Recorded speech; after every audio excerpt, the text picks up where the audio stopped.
I believe the DCEU Snyderverse would have and could have succeeded with patience from the studio. And I want to talk about that, and I want to give you my reasoning for that on today's extended video.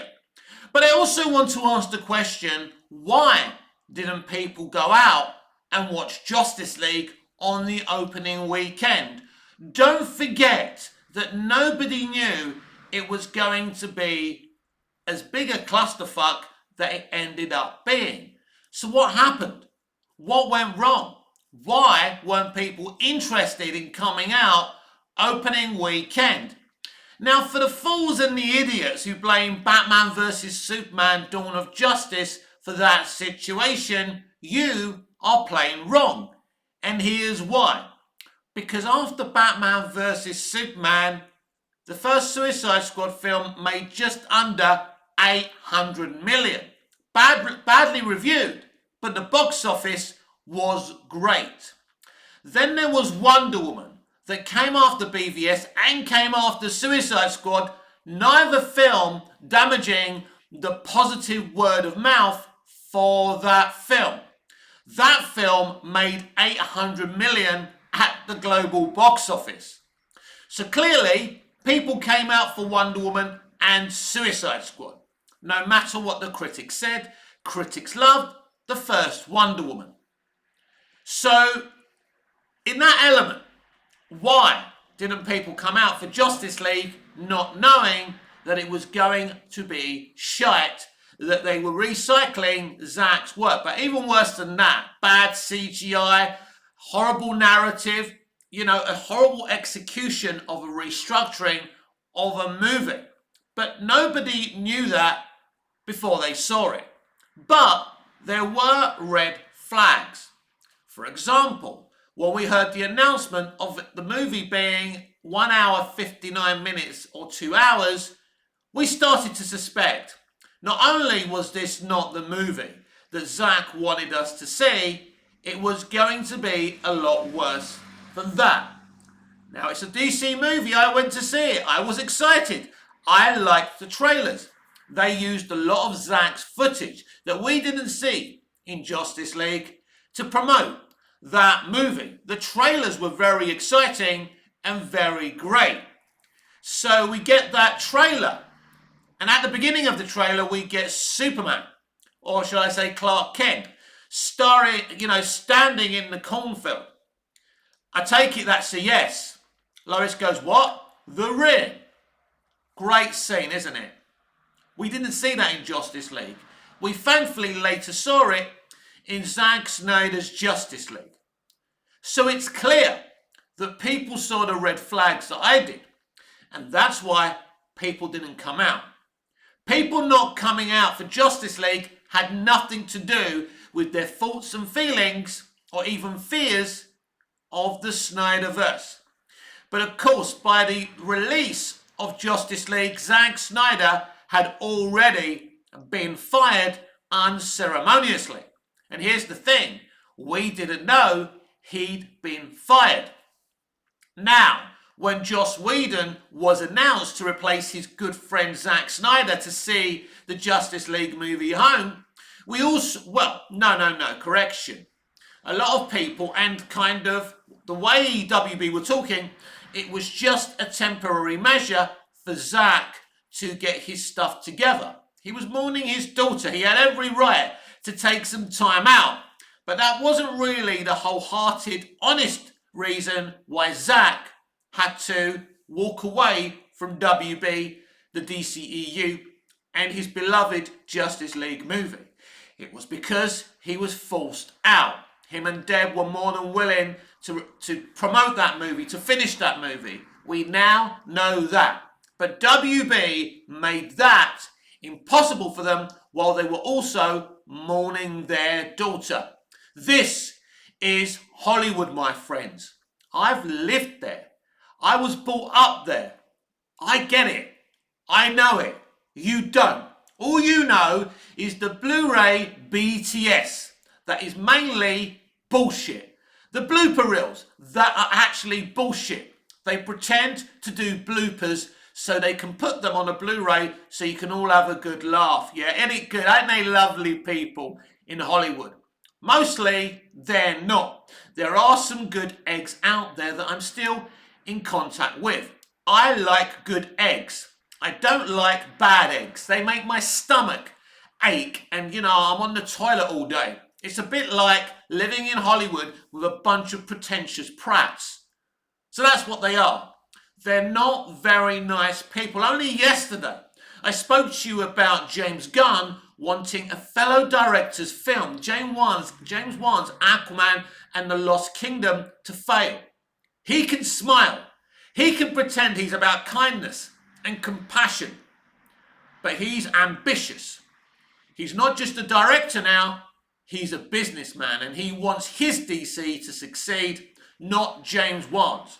And he knows a win for James Wan is bad news for DC Universe because it means something he doesn't want to happen would have to happen. And that's Jason Momoa remaining as Aquaman. He bribed Momoa with the Lobo role so Momoa wouldn't have to play Aquaman anymore. Because he doesn't want Momoa playing Aquaman. He wants a white blonde guy playing Aquaman. That's what the studio want as well, rightly or wrongly. I don't want to get into the ethics of that. So, the way they treated Zack was disgusting. But Hollywood is full of disgusting people. Mark my words about that.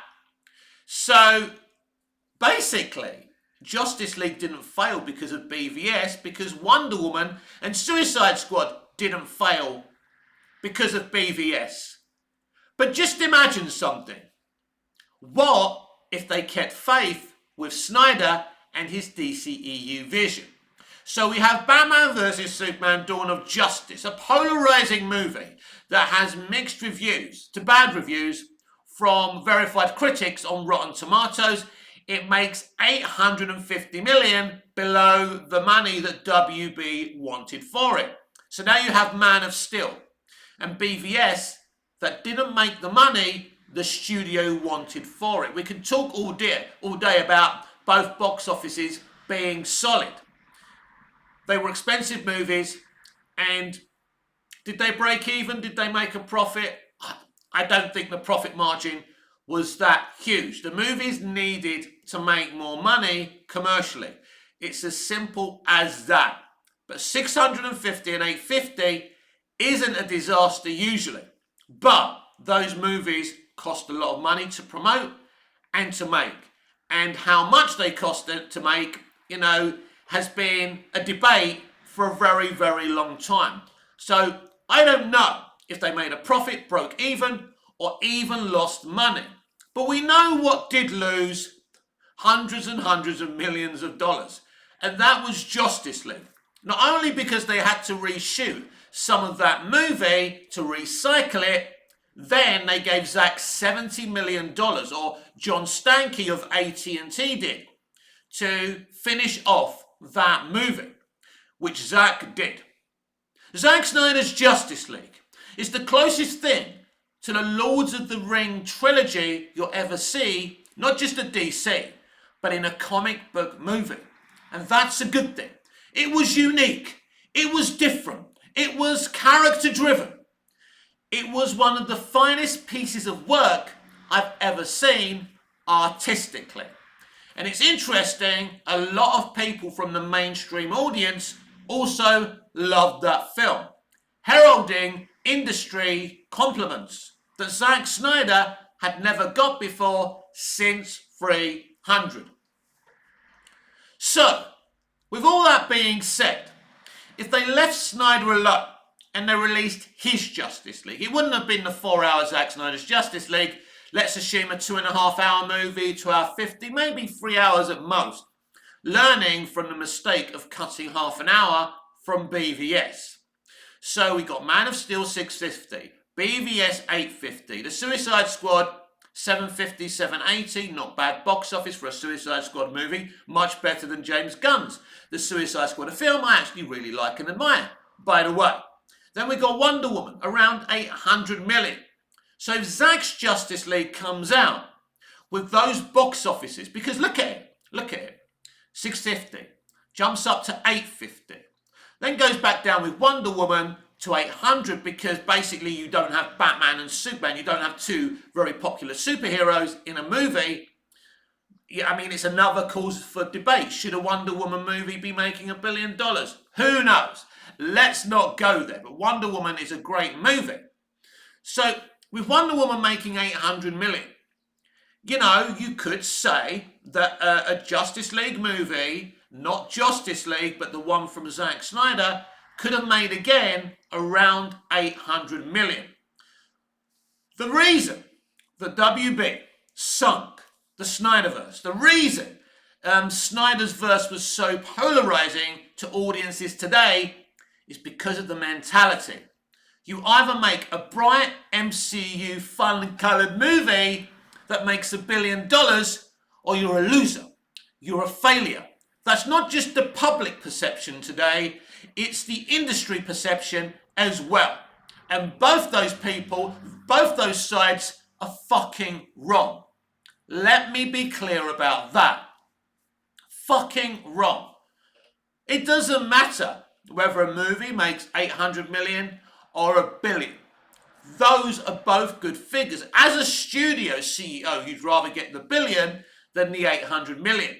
But evidence does show that Zack Snyder's Justice League would have made around 800 million. And people would have forwarded their agenda with that, saying, oh, that's not good, it should be making $1 billion, $2 billion. Look at the Avengers movie. Because this is what was happening to us, from consumer to industry, from WB. Oh, look at Marvel. Why aren't DC doing the numbers that Marvel did? Go back to Iron Man. Go back to Iron Man 2. Go back to The Incredible Hulk. Go back to Captain America, the first Avenger. Look at the money those films were making. But not just that. The reviews, apart from the first Iron Man, weren't great. Marvel fans weren't happy with the early stages. But there was nothing to compare it to. There was nothing to put it down towards. So Feige got away with it. And then Avengers Assemble came out and everybody fucking loved it. Even DC fans, even non-comic book superhero fandoms loved that film. Because it's a bloody good, exciting, epic blockbuster. And it still works today. As a biased DC fan, it hurts me to say that, but I can admit it.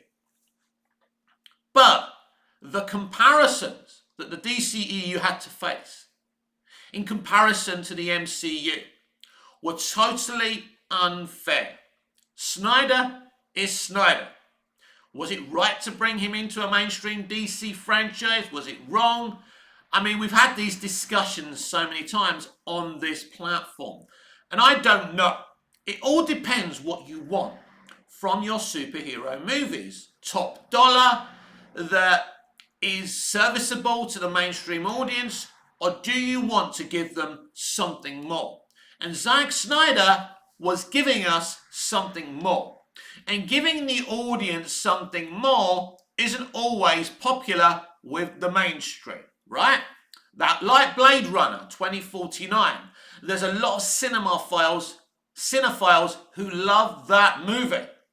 But it didn't make a hell of a lot of money. And this is where we are today. We have to make a decision. Do we want art? Do we want artistic integrity? Or do we just want to see 5 stars on Rotten Tomatoes? Do we want to see a fresh vegetable next to a film? Or is it fruit? I think that's another debate. Is tomato a fruit or a vegetable? Let's not go there. That's how we evaluate films today. From something that's grown from the ground by Mother Nature. A tomato. That's right. And cinema scores. And box offices. The last thing we judge a movie on today is the quality of the movie. Whether you like what Snyder did with those movies. The films looked beautiful. The scores were beautiful. And lots of effort was made to make something special for you and for me. Let me ask you this. How much effort was made with Shazam? Birds of Prey. I'm asking you, what were they trying to do with those films? Create a plastic universe that everyone can wave flags around or make art? I think the films that followed the first Aquaman had very little artistic integrity. Because even Aquaman, that is the most profitable movie in the history of the DCEU, had artistic integrity in it. Because this is what I'm talking about, James Wan, opposed to James Gunn. There is artistic integrity there. Now, I'm not saying that James Gunn doesn't have artistic integrity. He does. But why should it be that James Gunn is the one who gets to do what he wants, but everybody else has to fall into line? That isn't fair. If James Gunn gets artistic integrity, why shouldn't James Wan? And this is the argument that James Wan has been making while in these early stages of promoting Aquaman and the Lost Kingdom. Wan isn't to be messed with. Quite right too. So the evidence is there that if only WB were patient with the DCEU Snyderverse, we could have seen something special. Now, Zack wanted to make 3 Justice League movies. Now, as far as I know, and the people that I know in WB never greenlit 3 movies. They greenlit 2. Then they reduced it to 1. But never did WB greenlight 3 Justice League movies. Zack wanted 3 Justice League movies, and that's the difference.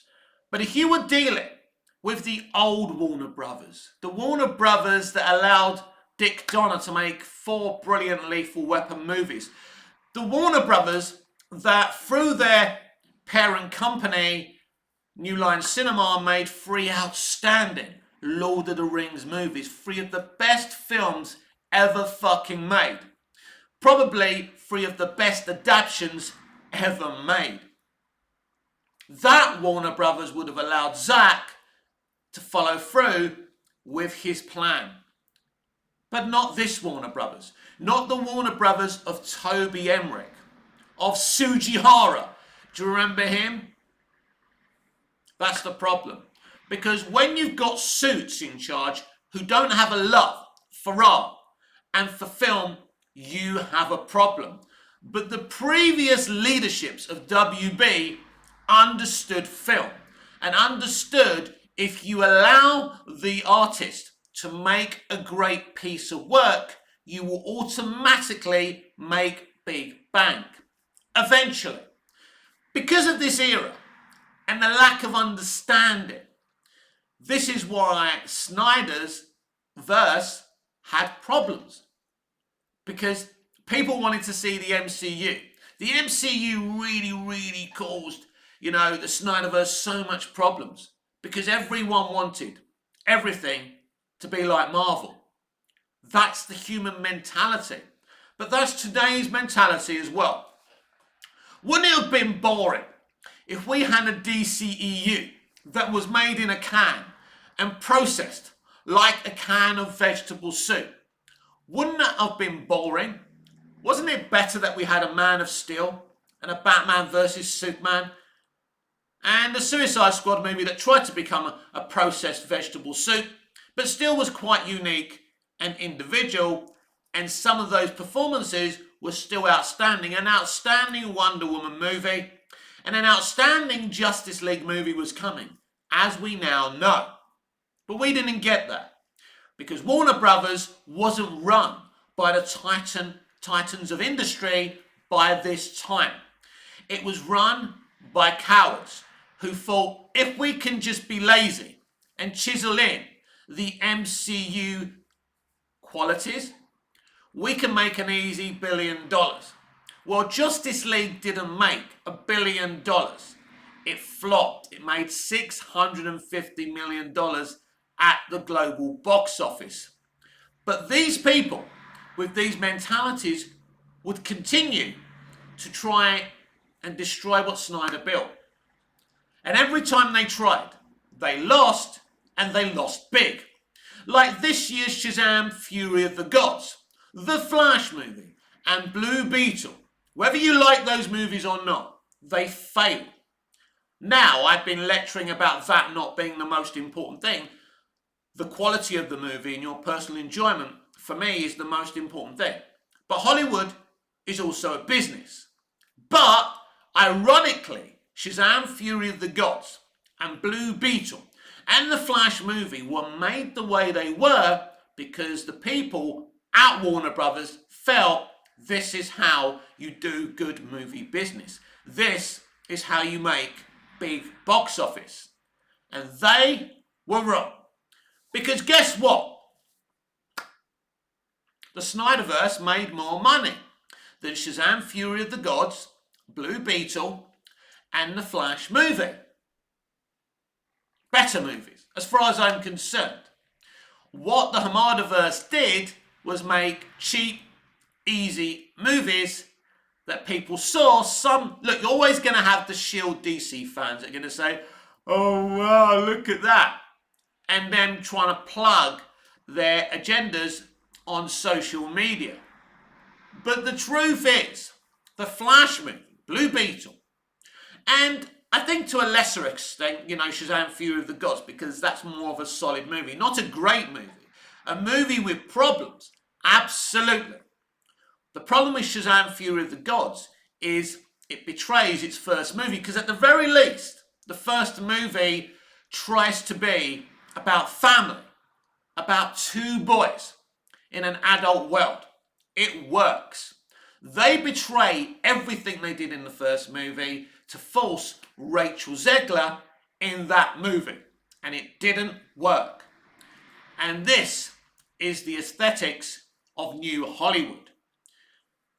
Surrounded by people who have no knowledge of art and telling good stories. What do I mean by telling good stories? I don't have a rule book. What makes a good story and what makes a bad story? Who am I to tell, professional people in a mainstream industry how to conduct itself? But at the end of the day, the final verdict isn't from woke access media and woke verified critics. It's from us, the customer, the paying customer, the fan. That's who's going to tell you if you've done a good job. Because there's a difference between me watching something I don't like, but respect the work that went into it. And there's a difference in me saying, boy, that was bad. That was lazy. That was terrible. That was despicable within its thought process and mentality. There's a difference. I don't like The Haunting starring Catherine Zeta-Jones, but I respect the cast and crew for what they tried to do with that movie. They didn't purposely try and make a film that I or others didn't like. Their hearts were in the right place. Well, today, New Hollywood's heart isn't in the right place. That's the problem, people. Because basically, it's full of people who just don't fucking care. That's the truth.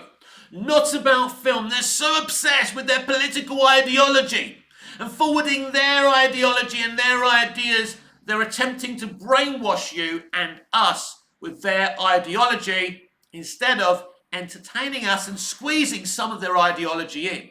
Because Hollywood has always been woke. But the point is, it used to be good woke.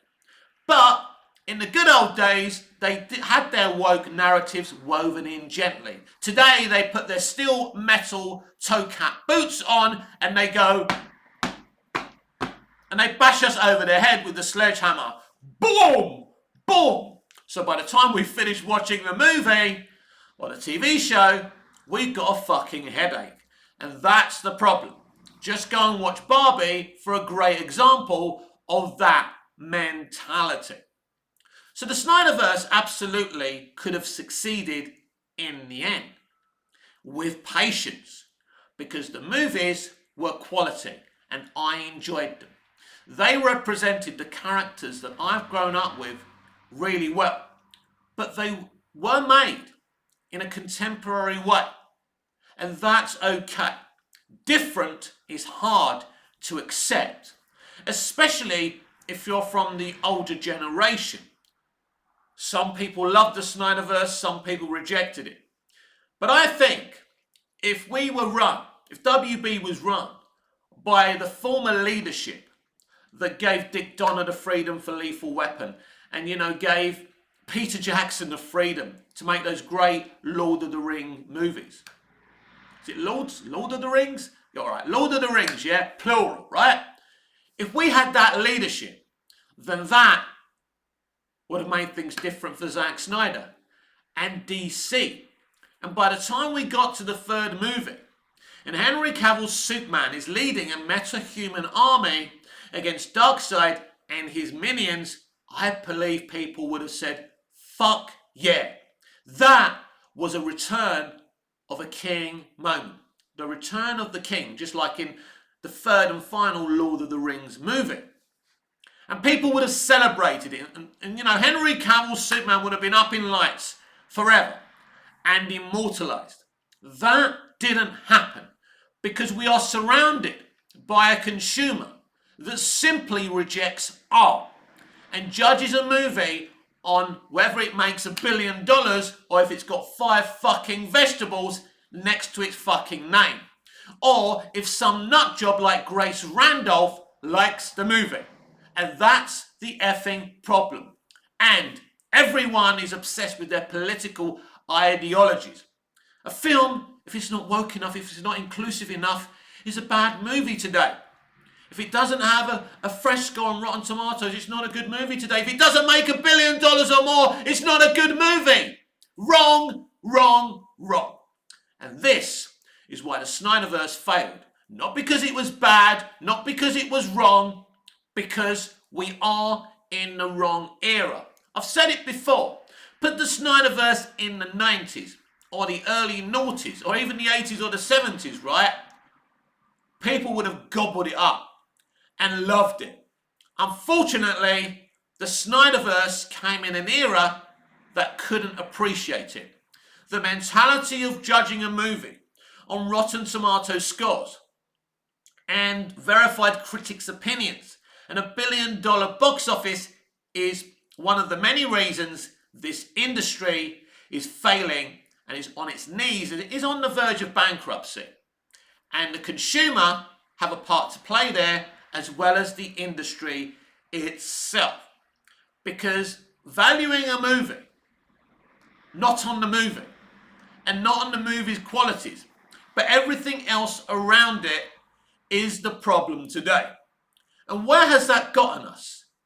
You all wanted the Marvel Cinematic Universe. You wanted everything to be the Marvel Cinematic Universe. Well, how did that work out?